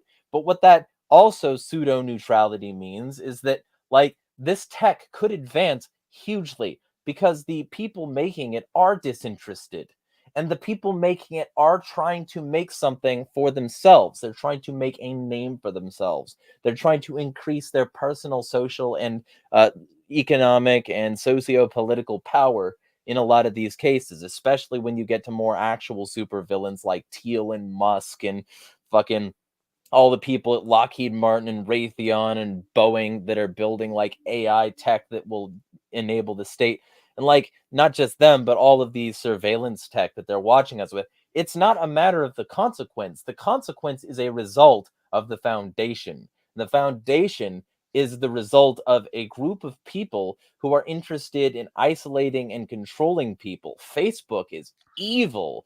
Twitter is evil. That's why these things have been funded by one or more governments. And when we're dealing with these sorts of people, these sorts of threats, it's not a matter of the consequence to me. What it's a matter of is the ability for these people to create control and to also push for the enslavement of humanity, so that the people who are authentic villains have everything they want served up to them on a silver fucking platter. That's how we get the AI dystopia. It's not just the fact that it's some neutral tool. It's the fact that people make excuses for it, while those who aren't being neutral at all fuck us all. I'm not saying regulate it. What I am saying is that the people who are at the top are using it to regulate us, and that makes it non-neutral. You can't be neutral on this moving train. All right, let Brian respond to that, and then we'll do closing arguments. Cool. Yeah. I mean, the simplest way that I can put it is, I hear you. I don't disagree that a lot of these things are going on and that they're very real. I mean, and how it's being implemented. I mean, just look in China, at how like personal like personality scores, or whatever they want to call them over there. And facial recognition, where you can just walk into an airport and suddenly it knows exactly who you are and your ticket, and it just guides you with arrows which way you want to go. Like, I know all these things exist. My It still feels like to me that AI, all of these concerns come down to the fact that people just either A, perhaps aren't aware, and so it's good to make them aware. B, they don't. I mean, you're talking a lot about people's, kind of their laziness, right? They're using this because it's fun, which I think kind of comes down somewhat to their laziness in ways, or that they just want to have fun. And there is a lack of personal intellectual vigilance on their part to be able to quickly see and learn. I don't believe, I mean, real quickly, I don't believe that AI is ever really going to get to the point where we can't tell when we're looking at an AI generated human being. Okay. Elon Musk is very famous for, he argues for simulation theory and everything, and says, well, and his example, and again, all he can do is point at those, because there's no actual evidence that a lot of the technologies he's talking about exist. His example would be the gaming industry, which clearly you're a fan of. Watch Dogs is a killer game. I'm with you. But his example is that, well, look at the gaming industry, how quickly graphics evolved. Okay. Just like we were talking about Moore's Law earlier, that has almost completely plateaued. We have there's no guarantee, because a lot of what we're talking about here, there's some that exist now, yes, but a lot of what we're talking about here are things that could possibly come. And it's logical to assume that they would go that far, right? It's like, well, they went this far, why wouldn't they go that far? And I get that. But there is no guarantee that you can actually, like, there may be an upper limit to a lot of this. There's no guarantee that it's going to get that far. Just like with gaming, I don't think it's ever going to get to that level of reality. And Elon Musk is just wrong, and we've seen it. I mean, even in the industry itself, who would love to sell you a new high-end game console every 3-4 years? Now they're going on to 7 to 10 years in their cycles. Why? Because they've reached their upper limit. I mean, we're getting the red ring of death. These machines are melting on top of themselves. Okay, and so the idea that, well, it's going to turn into this, I don't see any guarantee of that. And I don't want any of that either. I mean, I don't want any authoritarianism. I don't want them to have more power than they have. But again, the point I brought up earlier, we're actually at the stage where you can run, like, a lot of these technologies that people seem to be worried about. And it'd be interesting to hear what these people think that they're worried about. Are you worried about LLMs? Are you worried about ChatGPT? Because if it's just that, you can run that on your own machine, program it yourself if you take the time to learn, which most people are too lazy to do. Okay. And you can actually combat very much what's being foisted on you from, say, governments, corporations, whatever else. And so I think we're at a very rare stage, again, like I said earlier, of where okay, not with guns, but look, you're not going to win this war against the government with guns and having more guns. When a Predator drone can take you from 2 miles away, you're done. All right, I know, I've been there. Like, it's just not going to happen. Go ahead. So I do want to respond to just a few of these points before closing statements, because I think a few of these. Will you grant me that, Sec? Yeah, sure. Go ahead. Keep it short, though. Yeah. So the thing is, I don't know if you've been paying attention to this particular thing, but this happened a year ago, and I think that you should look into this, Brian, if you haven't already. MetaHuman. Just for a moment, respond and let me know if that name sounds familiar. I'm going to say no, unless you're talking about DC Comics characters, but go ahead. Yeah, no. All right. So, MetaHuman. What MetaHuman is it's an iPhone capture thing, and this is just from an iPhone camera, right? that lets Unreal Engine 5 scan a model of your face and then create an actively very hyper-realistic version of your face in a game engine. They've modeled it live on stage with multiple women, and it also lets you hot swap different faces. Any Game of Thrones fans out there will know that the many-faced god is powerful because his acolytes can just and then become somebody else. This is that. This is a digital version of the many-faced god. It already exists, and the people bowed and prayed to the neon god they made. It's there now. And metahuman is very much a very real thing, and that's just one of many, many types of AI technologies that can make hyper real facial copies and body movement copies. And that's just like a drop in the bucket. They're actively replicating whole ass celebrities for music videos. They're actively replicating whole ass celebrities for like holographic displays at concerts. They're doing it already. I hear that, Jeremiah, and like you said earlier, you brought up a great point that I completely agree with. That like AI art, okay, like what DALL-E generates, that's not art. You know, that's not part of the human story. That's not the, I don't like the word soul, but there's no soul in it. Okay, if we're going to go Bob Dylan or Bon Jovi on it, all right, I'm with you on that. And that's the thing, though, is that we know that. Like we really recognize that. If you don't, you're just too drunk and drugged up, or what? I don't know, to not realize that the person has 6 fingers instead of 5, or 8 fingers, or like their left leg's running through the right leg. I mean, I got you. But even at that high level of precision, say like MetaHuman, like you're talking about, and I'm familiar with some other technologies like that. Okay, even at that high level, we know, I mean, just to develop something like trust, like the desire to even want to talk to another being of some kind, or to even listen to them. What do? We've developed to look at like the whites in other person's eyes. That's a product of evolution. And That we have whites. What's that? It can recognize those. Yeah, I mean, and right, like NVIDIA AI can track, make sure your eyes like stay there, and it looks good over a Zoom call, but get that in real life and it falls apart. And so ultimately, for now, okay, yeah, but see, that's the thing, is that I'm arguing that I think there's an upper limit and we've hit it, or we're very close to hitting it. For example, I mean, I've rarely seen anything look as good as Final Fantasy: The Spirits Within. Dr. Aki Ross in that looked phenomenal, right? That movie came out over 20 years ago, and no one's done better. Or you think of the game Crisis. Are you familiar with Crisis? Right? Oh yeah, but like even those improved over the Crises. The first Crisis game of 3, like the first Crisis game was worse looking than the third. The Crisis engine improved things, and that engine was used as the basis for quite a bit of other engines. And in this particular case, what this engine isn't doing is just creating a human from scratch. MetaHuman is copying people. So what MetaHuman is doing is it's saying, we're going to take your data from all these angles and we're going to create a facsimile. Now, you take that and the fact that people are constantly staring at a phone with like cameras attached to it. You take that and the fact that the government is always looking at us through our phones, with very few exceptions to people who've like hacked their phones and like done graphene or some bullshit.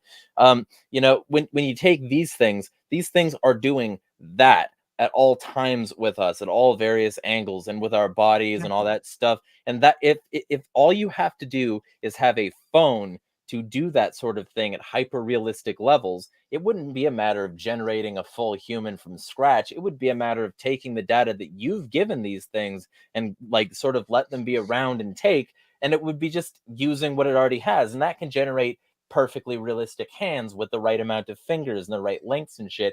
It can generate your cuticle pattern. It can generate fine hairs. Yeah, the ability, I mean, and this kind of ends my argument on it, is the ability to store that amount of information, to hold it long term even, is astronomical. I mean, this is the same. You're, in my opinion, and again, I'm saying this respectfully. Like in my opinion, you're making a very similar argument to like simulation theory, which we've done the math on that. You just to create in a whole other reality. I get it. People are like, oh, but look at Elden Ring. Look at this. Yeah, I know. I understand. I'm a gamer. Like I've seen it, but that's nothing compared to the level of complexity that exists within even just between two people. And so I don't think that. Well, I don't think that the resources are like, they're just not even on Earth or in the solar system, and we're not going to get any further than that. I'm just over here being Descartes about shit, like, cogito ergo sum, kind of like fucking Cartesian skepticism. I'm gonna make you a solipsist someday, Brian. You watch. Don't worry, I'm a Kabbalist. Don't worry. We get into all kinds of spirituality. But, yeah, that would be another fun conversation. And actually, you all just exist in my head anyway, so it doesn't really matter. You see, that's the thing. Like, okay, I have this thing that I did with my sister, and like I'll do this with everybody else as well.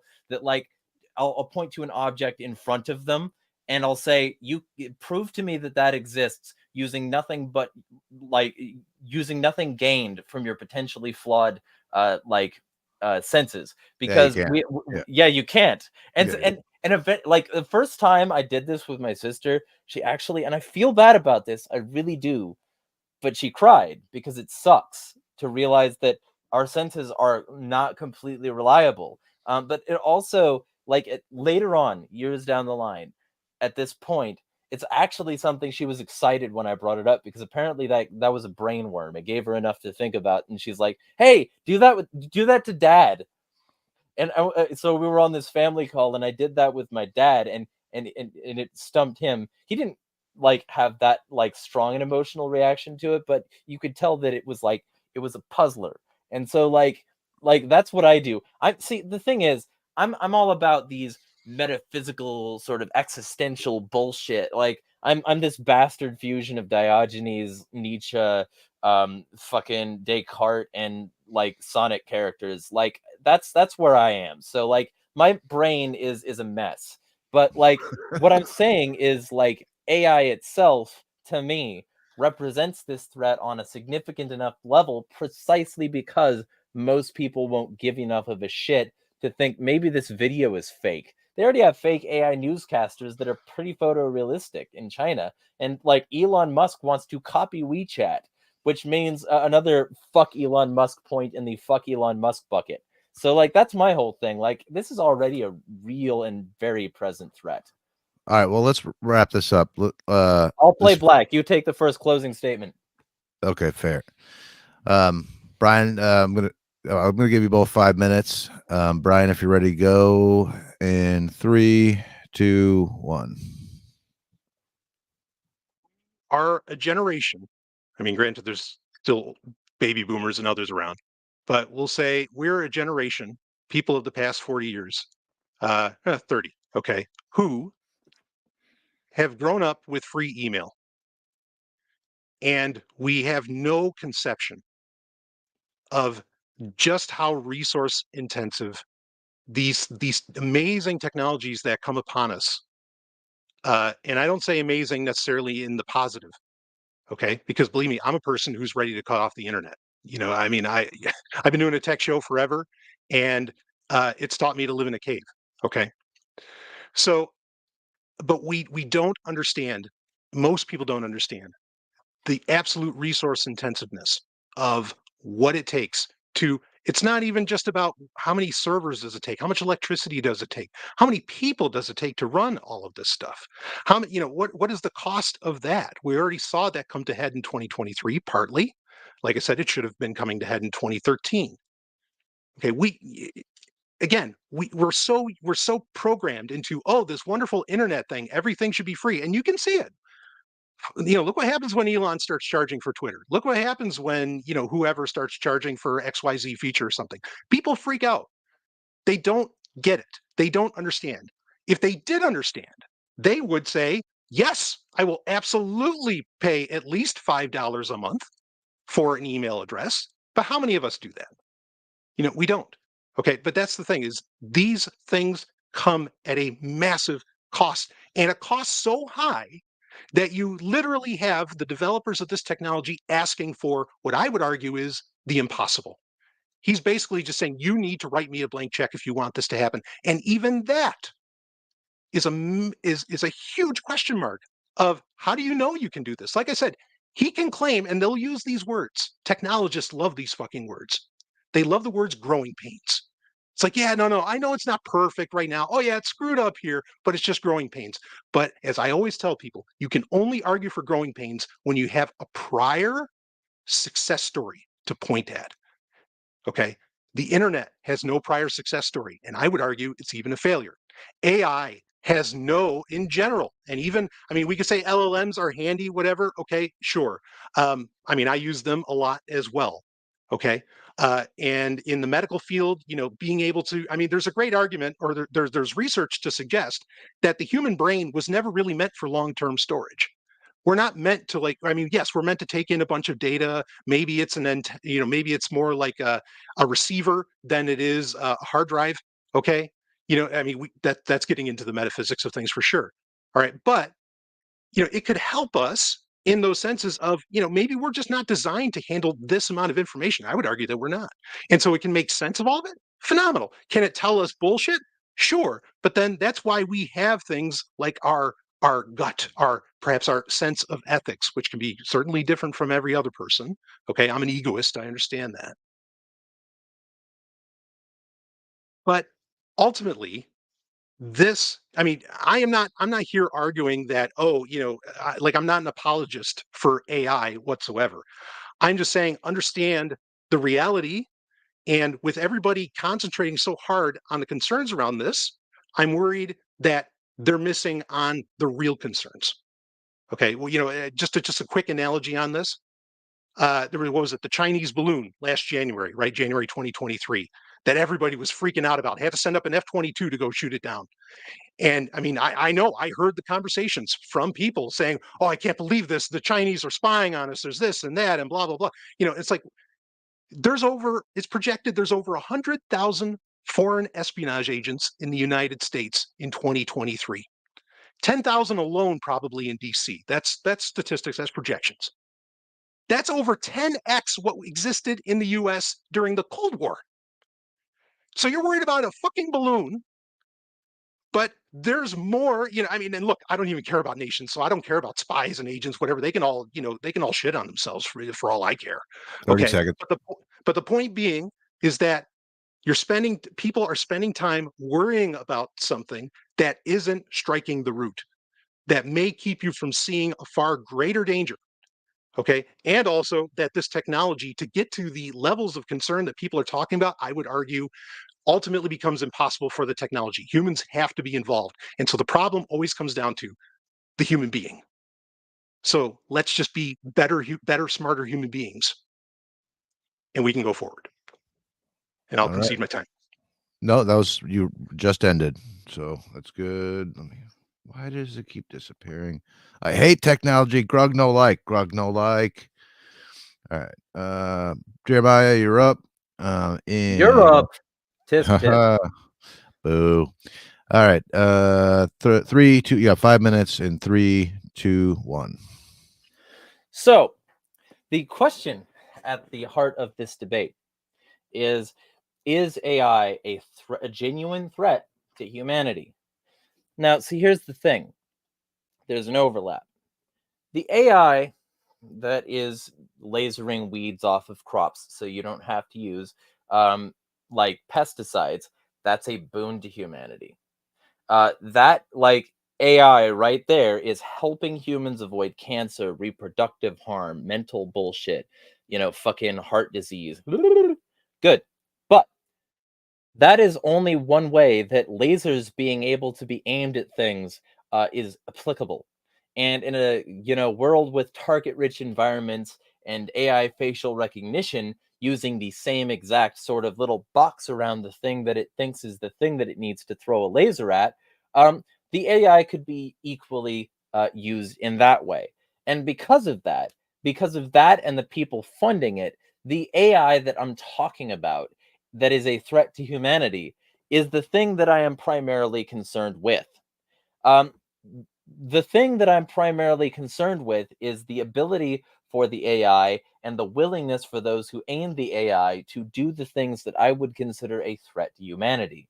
And the general vibe that I want to confer is that AI as a concept is a threat to humanity because humans are not ready to stop being a threat to themselves. And because humans are the ones creating this artificial intelligence, and because the artificial intelligence is being created in their image. Humanity is building their own destruction. Humanity is having fun with their apocalypse. Humanity is helping the state and its corporate assets like strip the individuality from people and gradually subsume it to a machine of data sets and learning algorithms and all of these things that gradually contribute to our slow demise of freedom and peace and prosperity. The job market is already fucked. AI makes that worse. The creativity market is already a problem because like people aren't being supported in this economic downturn. The general vibe of the country is that it's being more and more expensive to hire people, and it's becoming less and less incentivized to do so because the economy is fucked. And unlike Mises, people think in terms of economics and not catalactics. Like when we end up with this mentality of AI, what we have is please help me strip the human element from life so that we can continue to further this particular type of agenda. Whether that agenda is what wins out in the end is going to depend on whether or not humans can resist that urge. But the overwhelming amount of AI use is designed for that. I don't need to hire an artist. I could just get AI to do it. I don't need to hire a writer. I could just get AI to do it. I don't even need to hire a specific person. I can get AI to make it seem like a voice actor said something so that I can include it in my dumb fuck YouTube video. Like all of these things combine to create an environment of evil. And as a Sonic fan, as everybody here can tell, I am obligated to oppose AI, not only because you're fighting the robots in that franchise and fighting for that individuality that they try to take from you in order to subsume you into the tyranny, but also because the voice actors from that were right when they said that AI is a threat to their line of work and their very existence at this point. The artists behind it saying that AI is a threat, and if you see somebody using it, you should ostracize them. That's how we deal with this problem. It is a threat. It is stealing humanity from humans, and it is tracking us, controlling us, censoring us, and doing it all at the behest of the state. AI is absolutely a threat to humanity, and anybody who doesn't see that threat is blind. And I think Brian does. I think Brian does see that threat.